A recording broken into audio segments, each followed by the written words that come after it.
Hi friends, passionate Cowboys fans, let's go with another news here on the Dallas Cowboys news channel, but first if you are not subscribed I ask you to click on the subscribe button and activate the bell.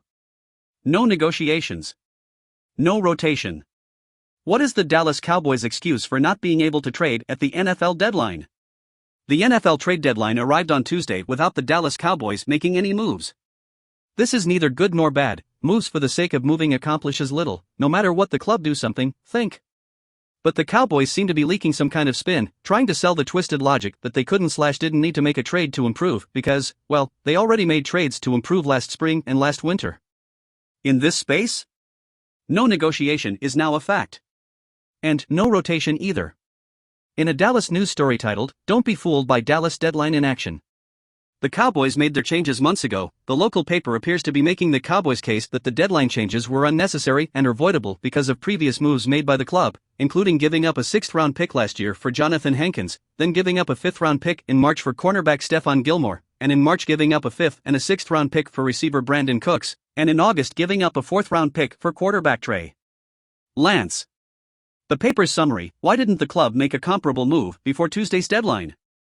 Well, he didn't have a 6th-round pick in this draft to trade. True. Obviously. But the club has other choices, right? What does improving using picks in March have to do with doing the same thing in October? How does one stop the other? The news writes, the most accurate narrative is that the franchise made its changes months ago. But where does it say that this is the commercial rule? That a team can't do both? Because apparently the Eagles, 49ers, Lions and Seahawks, the other 4 true contenders in the NFC, along with Dallas, haven't received the memo. While the Cowboys held firm in recent days. The Eagles traded for Pro Bowl safety Kevin Byard, the Seahawks traded for defensive lineman Leonard Williams, the Detroit Lions traded for receiver Donovan Peoples-Jones and the 49ers traded for talented pass rusher Chase Young.